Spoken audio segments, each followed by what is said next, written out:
Bonsoir à tous, bienvenue dans C'est de la balle avec Seb Dallet. Nous sommes ravis de retrouver le golf. Ce soir, notre invité, le golf de la Cordelière à Chaours. Bonsoir à Michel et Eric, les deux vice-présidents du club. Et puis bonsoir aussi à Benjamin, qui est joueur au golf de Chaours, justement.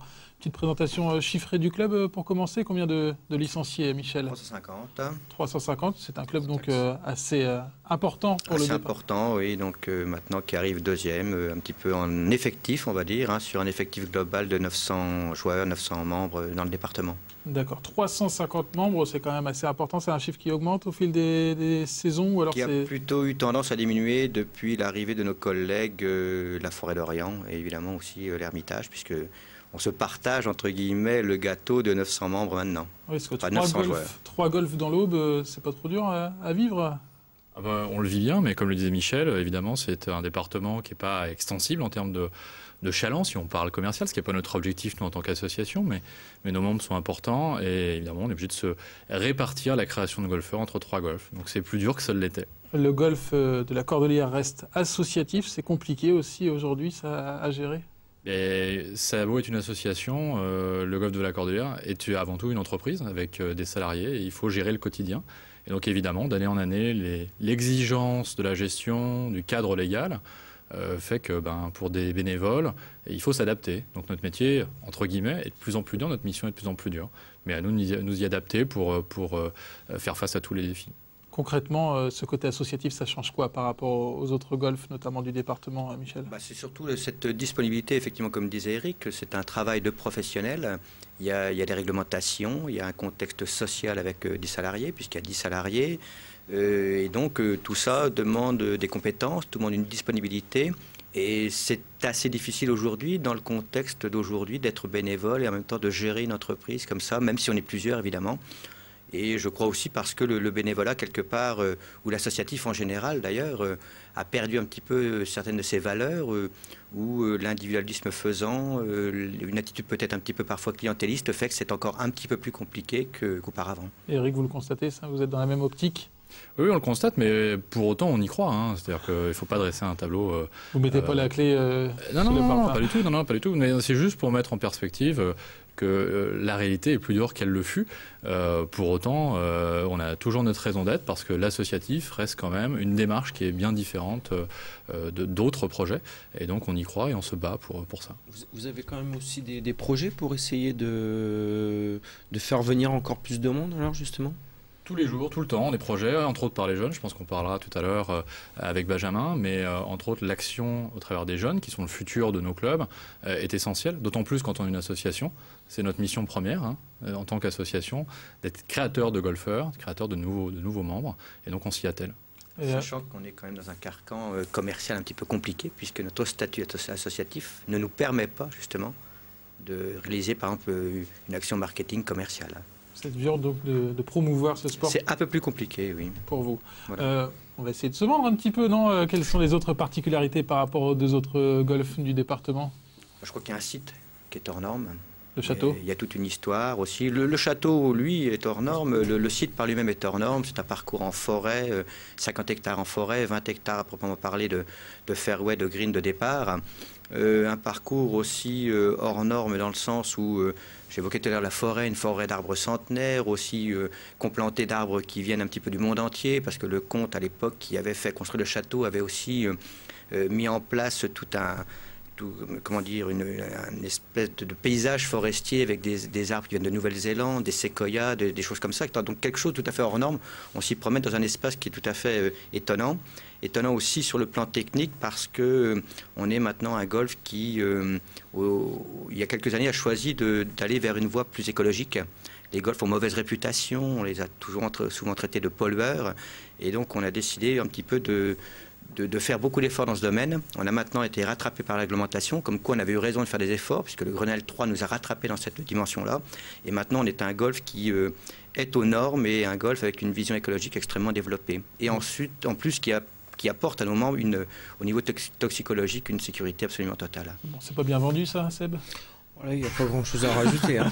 Vous avez déjà joué sur le golf de la Cordelière? Oui, j'ai fait les 3 et je me suis déjà éclaté pas mal sur ce beau golf, vraiment un merveilleux site effectivement, avec des greens où on se casse bien la tête, ouais, c'est clair. Benjamin, pourquoi le golf? Des forêts où on perd beaucoup de balles aussi. Pourquoi le golf à 16 ans? Tout simplement 16 ans, après, non. 16 ans, 16 ans. après avoir arrêté le foot, je cherchais un autre sport et comme je suis à proximité du golf et que je connaissais quand même le site qui est assez extraordinaire presque, je me suis mis et puis ça m'a tout de suite plu. Et justement, à votre âge, c'est plus le football, le basket, le handball peut-être. Le golf, c'est quelque chose de. Cheveux, là, non C'est quelque chose de particulier quand même. Mais comme ça faisait déjà presque 10 ans que je joue au foot, je me dis je vais peut-être changer et puis voilà. Il y avait pas quelque chose en particulier qui vous attirait, la technique? Non. Ou peut-être plus c'est la proximité. La proximité, c'était le seul club à côté, c'est ça? Ouais, voilà. Mais après, il faut essayer juste une fois pour se rendre compte si Ouais, je on pense aime qu'il ou faut pas, essayer, en fait, ouais. c'est ça. Et Parce dès que- que tu as essayé la première fois, voilà. tu t'es dit, ouais, génial. Ouais. Il y a l'étiquette de sport riche entre. C'est ça qu'il faut essayer d'enlever et une fois qu'on a essayé, en fait, on n'y pense plus. Puis après, voilà. Non, parce qu'on l'a déjà démontré lors des émissions précédentes, c'est pas si cher que ça maintenant, aujourd'hui, de jouer au golf. Surtout Et, pour les jeunes. Qu'est-ce qui t'a plu, toi, la première fois que tu as essayé alors? Bah, à Chaos, déjà, c'est le cadre, comme on vient de dire, là, le château, la forêt, tout ça. Et puis être à l'air libre, tout ça. La progression depuis 1 an et demi, depuis les débuts, ça donne quoi? Plutôt pas mal, on va dire. Bon, après, j'y suis quand même allé assez régulièrement. Donc ça aide. J'ai arrêté les études, Ouais, voilà. j'ai une tente là-bas sur Non, place. il est modeste, il a une progression phénoménale parce qu'il joue depuis 1 an et demi et il a commencé les compétitions l'année dernière, la saison dernière, donc au début mars. Et il est parti, si on peut juste parler, c'est peut-être pas très parlant pour les gens qui nous regardent, mais il est parti d'un index de 54 qui est vraiment l'index du débutant, c'est-à-dire qu'il joue 54 coups de plus que le score idéal. Et au jour d'aujourd'hui, il est capable de jouer 10 coups au-dessus du score idéal seulement en l'espace d'1 an. Et pourquoi il joue au golf, je pense, je vais répondre à sa place, mais il a fait du sport et ce qui lui plaît aujourd'hui, c'est le défi. Ouais, C'est le défi sportif, c'est le défi vis-à-vis de lui-même, de toujours faire mieux, progresser. Et tu as joué au golf, tu sais que dans le golf, le défi personnel, c'est ce qui fait en fait le moteur de la plupart des golfeurs. Ouais, donc 1 an et demi de compétition et déjà un attaché de presse, c'est pas beau ça? C'est beau, c'est beau. Il y a des objectifs justement pour l'avenir, Benjamin? Pour l'avenir, bah, faire le Grand Prix à Chaos, on va dire. Puis après, me faire plaisir. Pas de grands championnats parce que en dehors du département À notamment. 16 ans, il est peut-être un peu tard, mais On verra ça. En Ouais. tout cas, il y a des ambitions. Il y en a un autre qui a des ambitions, c'est Sébastien Dallet, quelle que soit la discipline, quel que soit le sport. Et notamment donc en golf, lors de la première séquence de Seb dédiée au golf, on a parlé d'équipement. Direction maintenant le practice pour s'entraîner à taper la balle. C'est parti pour la séquence de Seb.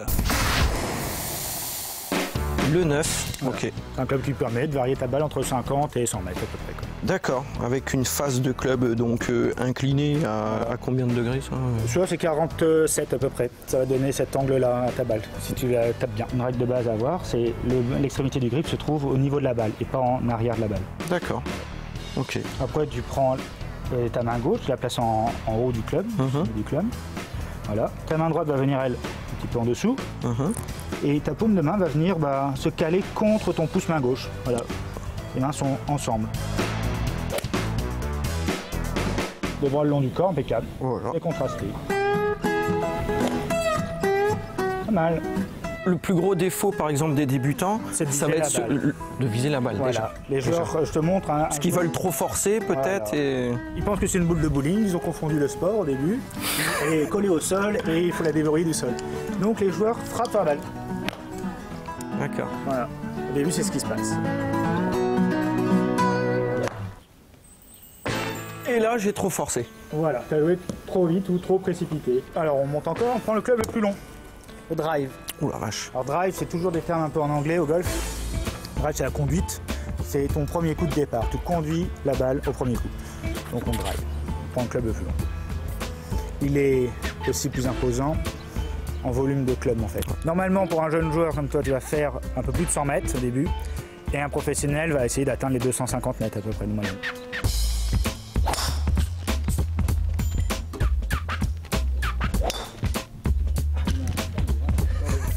Des belles frappes au fer, un bon rythme, du calme.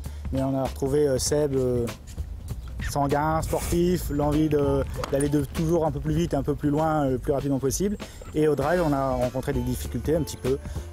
Tu as voulu frapper très fort et la balle a perdu un peu le contrôle. Tu as perdu le contrôle de ta balle parce que tu as perdu un tout petit peu le contrôle de ton calme en fait au golf. Et là au golf, on va essayer de travailler mentalement à terme, psychiquement presque, pour garder quelque chose d'assez calme dans ton mouvement et une rythmique, une gestuelle plus tempérée en fait. C'est pour ça qu'on entend beaucoup parler au golf que tout se joue, en tout cas beaucoup de choses, les grands se jouent au niveau du mental. Souvent, c'est ça. Jacques Nicklaus, qui est notre légende de golf, disait que le parcours de golf c'est 20 cm, c'est la distance entre les deux oreilles. Tout se passe là-dedans en fait. Benjamin, il se débrouille comment, Seb Dallet? Plutôt pas mal. Plutôt pas mal pour... c'est pas un débutant maintenant au golf, non? C'était dur le practice? Non, c'était sympa. C'était très important le practice avant d'aller jouer. Très très important, n'est-ce pas? Messieurs les vice-présidents, un petit coup d'œil sur la technique de Seb?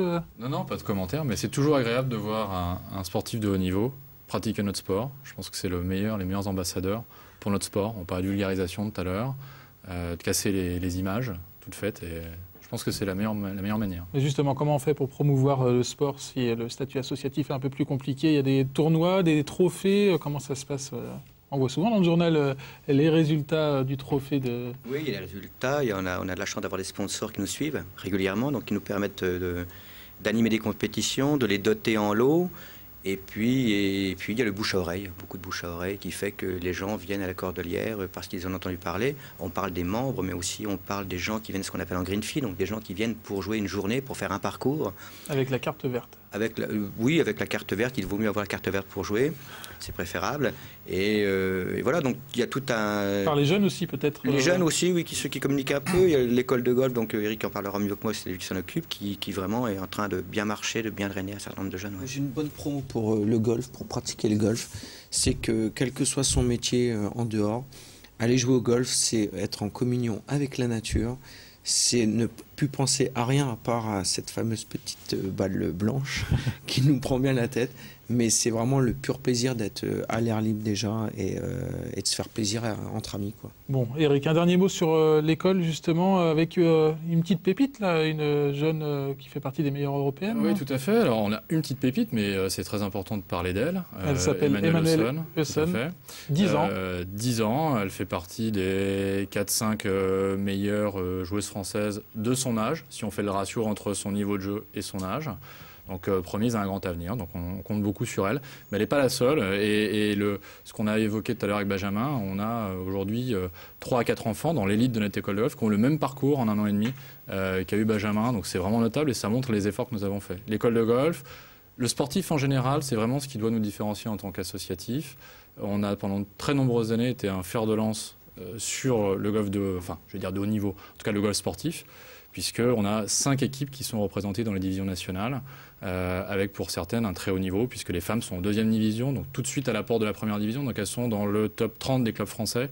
Les hommes ont été en 3e division sur 4 divisions. Donc, mais les débutants sont aussi bienvenus. C'est un ensemble de choses. Nous, notre projet, c'est un projet global. C'est le joueur du dimanche, c'est le joueur débutant, c'est le jeune, et c'est aussi le golf de compétition, y compris les compétitions nationales qui sont très importantes quand on est un golf associatif. Bon, voilà, on a été complet sur ce golf de la Cordelière. Merci à tous. Les renseignements sur golfdelacordelière.fr. C'est ça.